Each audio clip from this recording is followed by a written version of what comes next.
Pakita na natin. Halika. Yan. Basahin mo natin ito sa umpisa. Yan. Presidential Car Museum. Yan. Dito na nga yun. So, yan. Pasok tayo sa loob. Good morning, sir. Gusto sana namin makapasok sa loob. Balag na lang dito sir. So kailangan maglalag pa dyan. Sige, maglag ka, Grace. Kasi nagbablog kasi ako. Tigi isa-isa. Isa lang daw. Ay, isa lang pangalan na. Ang pangalan na po lagay niyo dito. Okay. Dito na lang lagay niyo kung ilan ang female at sa kanya. Okay, sige, ikaw na lang ano. Okay, dito tayo guys sa entrance ng museum. At kailangan pala pag pumasok ka rito maglalag ka. So yun lang ang hinihingi rito na requirement. Tapos yan.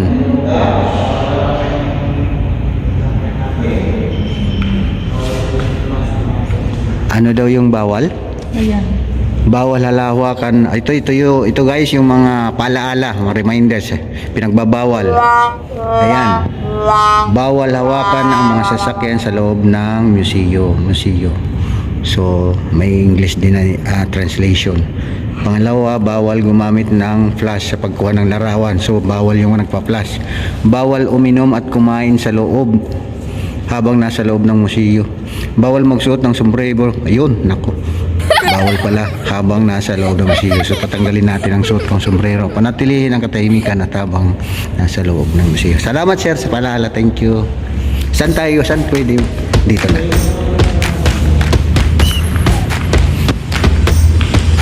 Ayan, papasok na po tayo. Wow. Wow. First time nakapasok ako dito.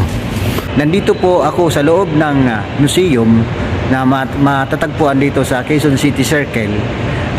Dito guys sa loob ng museum na ito naka-display ang lahat ng sasakyan na ginamit ng ating mga naging presidente ng Pilipinas. Itong nasa likod ko, ito yung sasakyan na ginamit ng ating dating Pangulo Emilio Aguinaldo, si Pangulong Emilio Aguinaldo. So yan po yung sasakyan niya. Wow. So kung papasok po kayo rito sa loob ng museum, ito yung kauna makikita nyo rito, nasa in front talaga siya. So guys, samahan nyo ako sa aking paglilibot at itutur ko kayo dito sa loob ng museum sa lahat ng mga nakadisping sasakyan dito na ginamit ng ating naging mga presidente ng Pilipinas. Guys, watch out at enjoy na, excited na po ako na iikot ko po kayo dito at para mapanood niyo ito. Salamat guys.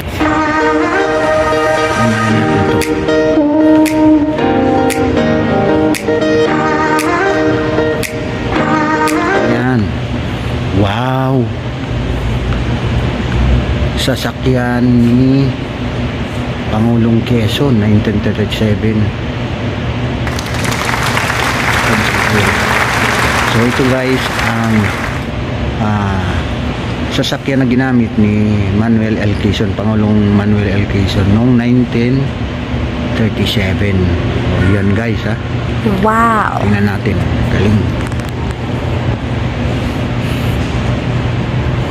Ang ganda pala ng ginamit ni President Quezon no. Kaso hindi natin pwede masakyan sa loob no. Hanggang ano lang tayo. So ito guys, andito yung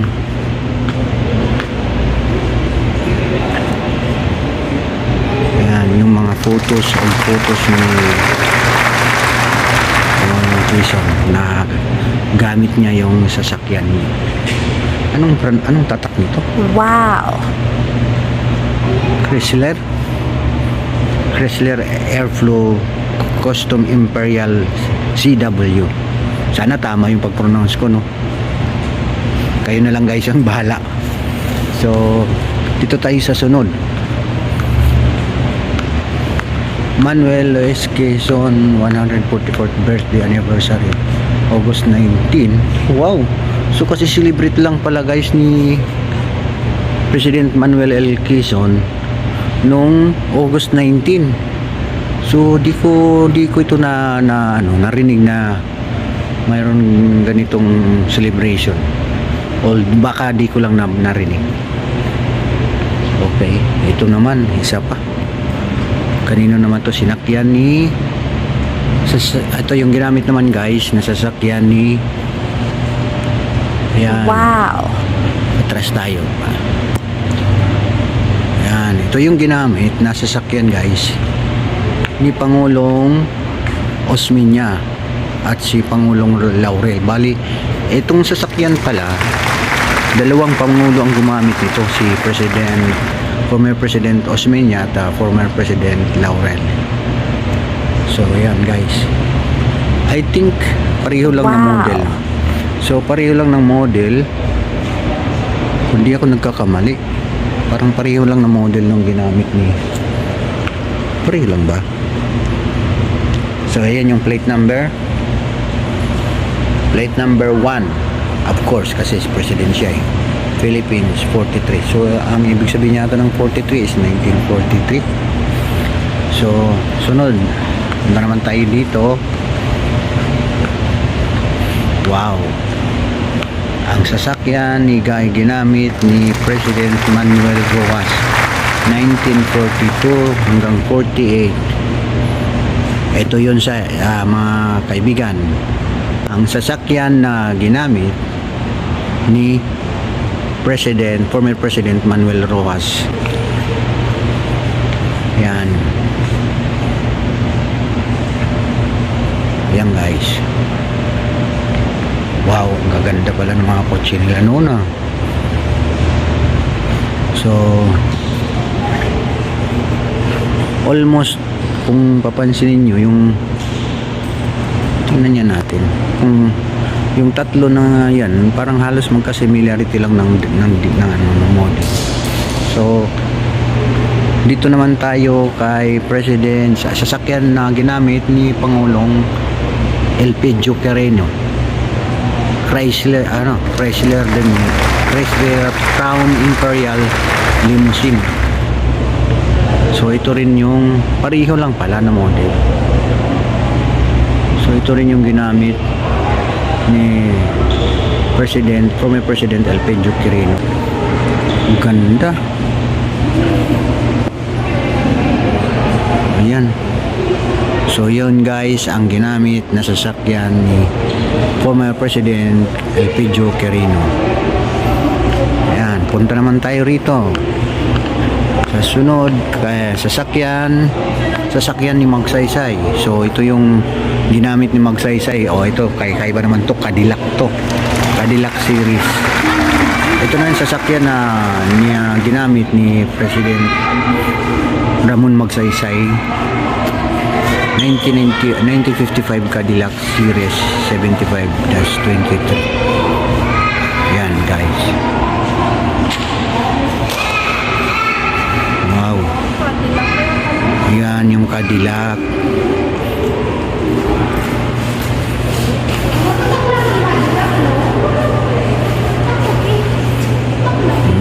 Ang ganda oh. Ang ganda guys, ang tinta, bang linis na akala mo bagong bili lang, pero isipin kung kailan pa to. Ilan daang taon nang nakakalipas. O ito naman sasakyang makapagal. Ito naman 1959 Cadillac Sedan. Ito puro Cadillac na to, yung ginagamit nila pala. Yan yung Diosdado Macapagal 1910 to 1997. So ayan siya yung estatwa ni former President Diosdado Macapagal. So ayan yung sasakyan niya guys. Ito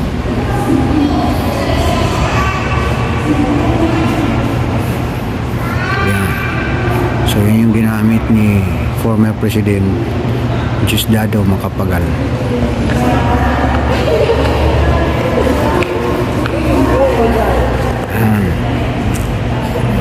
So eto na, punta tayo dito sa sasakyang Marcos. Yan, ito yun naman yung ginamit ni former President Ferdinand E. Marcos Sr. Ayan, galing. So ang ang pagkakaiba nila, no? Parang mas malapad dito. Malapad dito. So punta naman tayo kay sasakyan na ginamit ni former President Cory Aquino from Mercedes-Benz din ang ginagamit niya. So yan po, anong year 1933 to 2009. So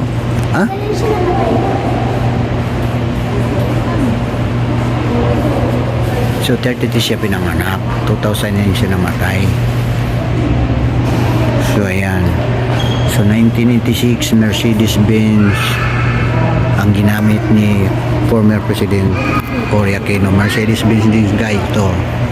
Ayan, medyo naiba na yung ano niya, itsura ng kotse niya. Okay. So punta tayo dito sa sasakyang Ramos, kay Fidel B. Ramos, kay Pangulong Tabaco. Ayan, Mercedes-Benz din ang ginamit niya, no? Ayan, kay former President Fidel B. Ramos. Ayan yung sasakyan ginamit niya, Mercedes-Benz. Wow, ang ganda.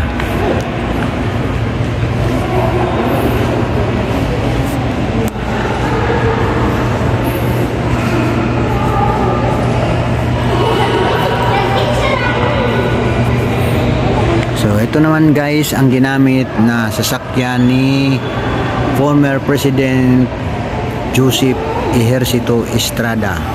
Sasakyang Estrada, Mercedes-Benz din ang ginamit niya. So tingnan natin. Ayan, halos magkahawig lang nung kay Cory Aquino, kay former Corazon Aquino sasakyan. Ayan yung katabi. Ayan, mukhang magkahawig lang. Ayan. Ito naman guys ang ginamit ni sasakyan o sasakyang Arroyo. Ayan, Mercedes-Benz din. Pareho din ng Mercedes-Benz E600 limousine. So Gloria Macapagal Arroyo. Ayan, Mercedes-Benz din ang ginamit niya. Okay guys. Ayan.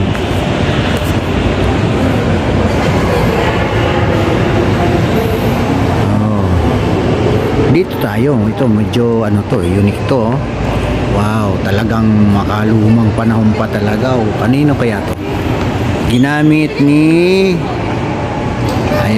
former President Emilio Aguinaldo from 1869 to 1964. So ayan. Okay, so yan yung ginamit niyang sasakyan. Ano kayang model to?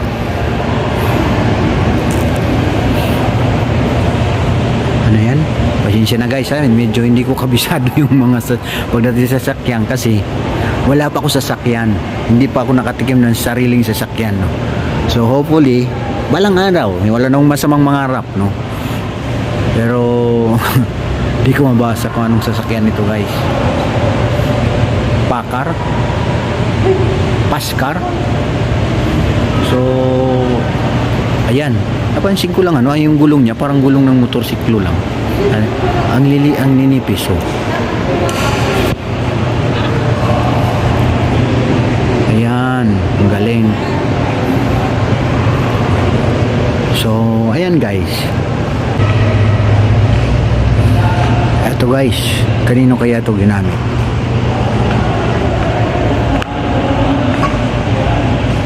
Sasakyan Douglas MacArthur. So ito guys yung ginamit ni former General Douglas MacArthur, yung alam mo yung sumikat na I Shall Return. So ito po yung ginamit niya nung habang nandito siya sa Pilipinas. Wow, ang galing, ang ganda, oh. Ganda guys. Wow. So yan pala.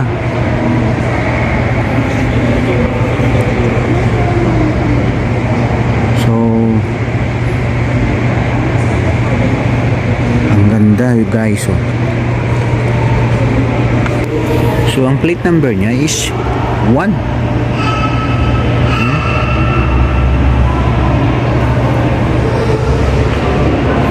Ito naman, Kalisa. Sino kayang gumamit nito? Karwahing apasible. So, ito yung gamit kasi natin noong lumang panahon pa sa guys, yung mga service natin sa paglalakbay. Pag pupunta tayo sa iba-ibang lugar, ito yung gamit. Hanggang ngayon, kung gusto nyo makita ito, mayroon ito doon sa Manila, sa may Rizal Park. Mayroon pa rin doon. Ngayon, tumatakbo ng mga karwahing apasible. So, yung pala yung pangalan ng, ano ba yung tawag nito? Yung tamang ang tawag pala nito is karwahing apasible. Yung Kalesa yan.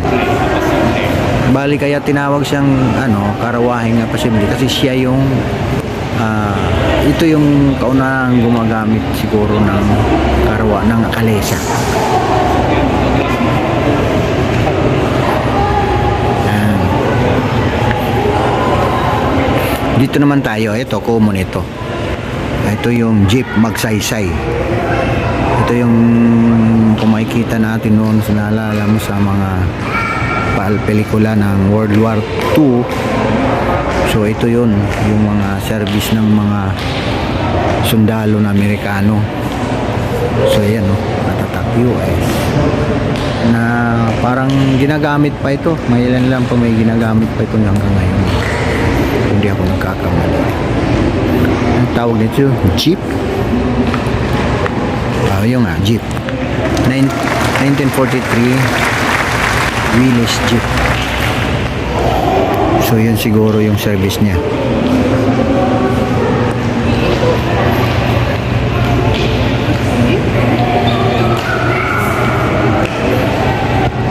Ayan.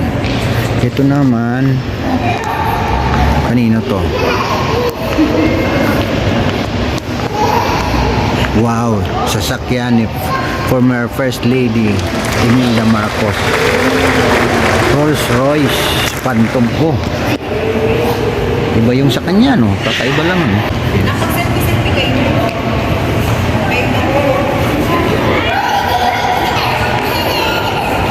Ayan, ganda. Ayan. So, ayan guys. Natapos na natin lahat.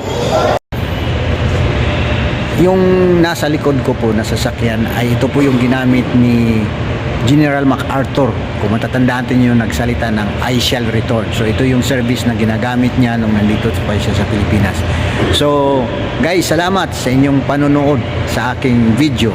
At wag niyo pong kalilimutan, kung hindi pa kayo nag-subscribe sa aking channel, mag-subscribe po kayo by clicking the subscribe button and hit the notification bell para ma-update po pa kayo sa mga susunod pang mga video natin. Salamat guys.